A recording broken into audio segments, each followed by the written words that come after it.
동지는 한쪽 다리를 들고 컹컹컹 하고 짖었다. 병사들이 와르르 하고 웃었다. 목소리가 너무 작다. 좀 크게 하라. 병사들은 여기저기서 윽박질렀다. 대치는 더 볼 수가 없어 외면했다. 저 자식은 남을 해치는 일은 철저히 거부한다. 그러나 자신을 해치는 일은 고분고분 들어먹는다. 어떻게 대먹은 자식이 자기 보호를 싫어할까? 개죽음을 당할 필요가 어디 있는가? 동진이 움직임을 멈추고 고개를 쳐들었을 때 그 얼굴은 빨갛게 달아올라 있었다. 그는 숨이 가쁜지 허걱거렸다. 입대하기 전에도 마른 편이었지만 요즘에 와서 그의 얼굴은 놀라울 정도로 살이 내리고 있었다.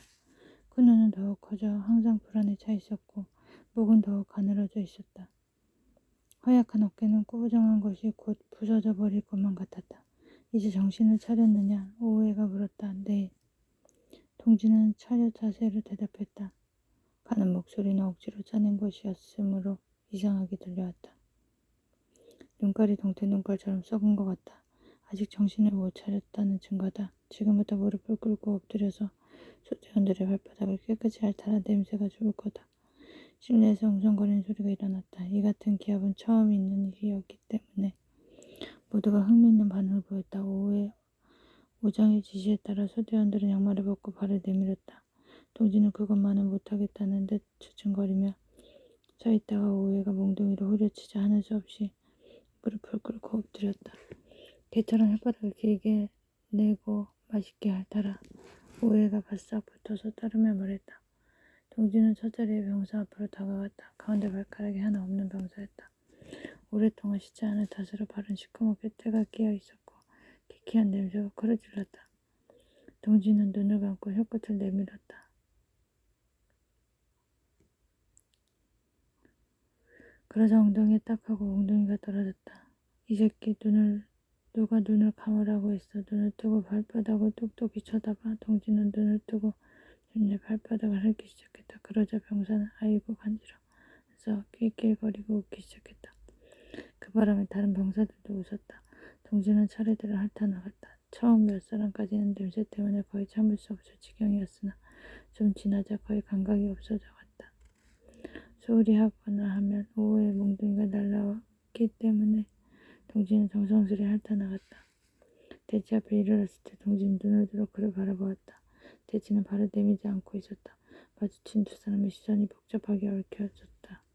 동지는 떼국이 흐르는 혀를 입속으로 집어넣을 수가 없었으므로 정말 귀찮은 혀를 잔뜩 뽑아 물고 있었다.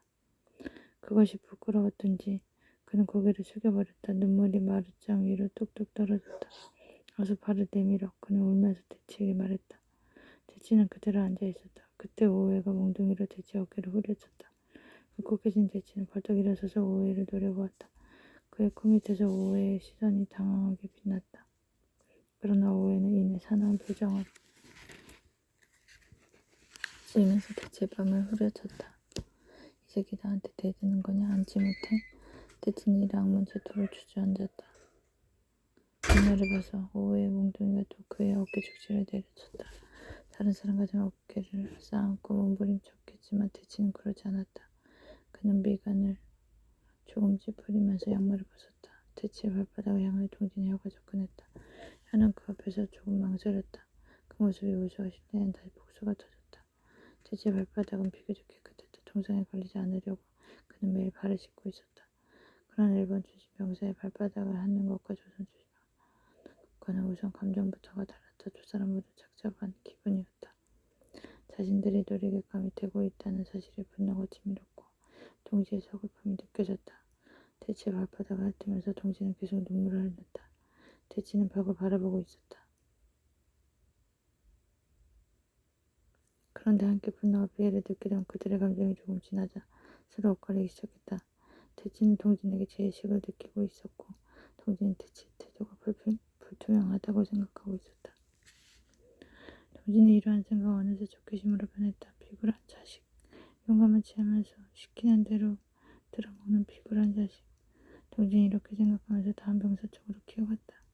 서로 친한 두 어린이를 서로 따귀를 때리게 하면서 나중에는 자신도 모르게 적개심에 붙어 손에 힘을 가하게 된다. 동진의 심정은 말하자면 이런 것이라고 할 수 있었다. 동진이 혀를 빼물고 한 바퀴 돌 동안 실내에는 내내 웃음이 끊이지 않았다. 모든 소대원의 발바닥을 핥아주고 났을 때 그는 거의 몸을 끌다시피 하고 있었다. 채집나팔과 함께 그는 몸을 일으켰다. 다리가 휘청거리고 있었다. 그러한 그에게 오해는 다시 명령을 했다. 오늘 밤 너는 잠을 자서는 안 된다. 밤새도록 보초를 서라. 눈을 맞으면 정신이 좀 들 거다. 썩은 골통을 씻고 황군이 되는 길이 무엇인지 잘 생각해라. 동지는 경례를 한 다음 총을 들고 밖으로 나왔다.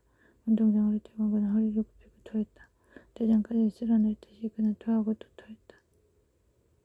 어느새 눈이 내리고 있었다. 많은 눈은 아니었지만 눈이 내리고 있다는 사실이 왠지 그의 감정을 폭발시켰다. 그는 학교 건물 앞에 서 있는 나무를 붙잡고 울음을 터뜨렸다.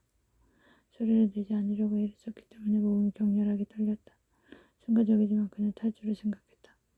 그러나 주위가 온통 점령지구인데다 중국인들 중에도 일본군 첩자들이 많았기 때문에 지금 상태에서는 불가능한 짓이었다. 탈주하다 체포되면 무조건 총살이다. 한참 후 그는 문 앞으로 돌아와 보초를 섰다. 밤새도록 붙인 번을 손닿는 것은 보통 일이 아니었다. 우선 날씨가 추운 게 문제다. 그 다음은 졸음이다. 낮잠으로 보충할 수 있으면 좋으련만 그건 어림도 없는 생각이다. 시간이 흐르자 추워지기 시작했다. 북부처럼 그렇게 무서운 추위는 아니었지만 발과 귀가 시려웠다. 그는 어깨를 웅크리고 발을 동동 굴렀다. 고향의 따뜻한 아랫목이 그리웠다. 누구모의 사랑이 얼마나 극진한 것이었는가를 비로소 가슴 절실히 느꼈다. 상당한 시간이 흘러갔다. 동진이 모퉁이에 몸을 붙이고 서서 담배에 불을 붙이려고 할 때 뒤에서 기척이 났다. 그는 담뱃불을 얼른 감췄다. 누구야? 쉬, 나야. 다가온 사람한테 치였다. 그들은 모퉁이에 서서 함께 담배에 불을 붙였다. 내가 서 있을게. 들어가 잠 좀 자. 오해자 식코라 떨어졌으니까 괜찮아. 대치는 동진의 총을 받으려고 손을 내밀었다. 동진은 그것을 뿌리쳤다. 쓸데없는 짓 하지마. 나를 동정할 필요는 없어. 혼자 해낼 수 있으니까. 목소리는 작았지만 동진은 매우 격해 있었다. 동정이 아니야. 네 건강을 생각해봐. 그러다가는 견뎌내지 못할 거다. 그렇게 쉽게 쓰러지진 않는다. 내 걱정보다는 네 걱정이나 해더라. 너는 점점 심중이 돼가는 것 같으니까 말이야. 이 말에 대치는 한동안 침묵했다. 기분이 몹시 언짢았다. 읽고 그가 입을 열었다. 네가 오해를 하고 있는 것 같은데 그걸 꼭 말을 해야 될까? 네가 어떻게 생각하든 난 상관없겠다. 내 방식대로 해나가겠다. 문제는 너한테 있어. 무엇보다도 살아남아야 한다는 걸 잊지 마. 기합받다가 개죽음을 당할 수는 없잖아.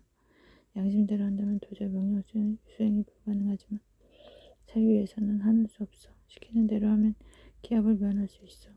너도 알다시피 나는 체포를 지었기 때문에 민족 차별이니 침략이니 하는 정치적 용어에 대해서는 관심이 없었어. 그러나 지금은 다르다. 일본 군대에 들어와서 비로소 나는 일본 놈들을 중화하게 되었어. 오해란 놈이 그걸 가르쳐준 거다. 너만 그런 게 아니라 나도 이제 민족주의자다. 기회가 없어 그동안 말 못했지만 이제 말해버리겠다. 나는 네 행동을 이해할 수 없어. 아니야. 그런 게 아니고 너라는 인간을 잘못 본 것 같아. 아무리 명령이라고 하지만 너희를 우물에 던져놓고 여자를 강간하다니 그게 어디 인간의 탈을 쓴 짐승의 짓이지 사람의 짓이라고 할 수 있어? 명령이라고 하지만 그런 명령을 지키지 않아도 돼. 기합이 무서워서 그런 짓을 했겠지. 그따위 몇 대가 무서워서 말이야. 나는 차라리 기합을 받으면 받았지 그런 짓은 못하겠어. 이런 쪽으로는 동진의 말이 옳았다. 그러나 현실은 그렇지가 않다. 닭이 몇 대가 무서운 게 아니야. 그 뒤에 도사리고 있는 게 문제야. 그게 뭐야? 몰라서 묻는 거냐? 오해가 그렇게 나올 수 있는 것은 그놈 뒤에 일본 제국 군대가 있기 때문이야. 내가 무서워하는 것은 바로 그거야. 그런데 넌 거기에 항거하고 있단 말이야. 왜 그렇게 어리석어? 고집은 이제 그만 피워. 여기가 전장이라는 걸 알란 말이야. 넌 학교 다닐 때와 똑같아. 지금도 변하지가 않았어. 때와 장소에 따라 자기를 조정할 줄 알아야 해. 항거하는 방법도 여러 가지가 있지 않느냐 말이야. 자기를 합리화시키려고 애쓰지만 넌 네 방식대로 나간다고 했으니까. 어떻게 변하나 어디 두고 보자. 아마 일본 놈, 오해 같은 놈이 되겠지. 나는 나대로 나가겠다. 앞으로는 나한테 이러쿵저러쿵 말하지 마. 나도 너한테 간섭하지 않을 테니까. 우리는 이제 서로 할 이야기가 없어졌어. 빨리 들어가 봐. 동진은 땅바닥에 침을 칵 하고 뱉었다. 그것이 마치 자기를 멸시하고 그러는 것 같아. 대치는 심히 불쾌했다. 동진과 다시 가까워질 수 있는 길은 그의 방식에 따르는 것이다. 그러나 그럴 수는 없다. 그런 어리석음은 저지를 수 없다. 친구 하나를 잃더라도 할 수 없는 일이다. 돌아오는 대체 발길은 천근이나 무거웠다. 불쾌감을 울적한 기분으로 바뀌어갔다. 그는 화장실로 들어가 쭈그리고 앉아 담배를 피웠다. 담배 연기 때문인지 기분 나쁘게 자꾸만 눈물이 나왔다. 대장간에서 땀을 뻘뻘 흘리며 망치를 휘두르고 있는 아버지의 모습이 떠올랐다. 보고 싶었다.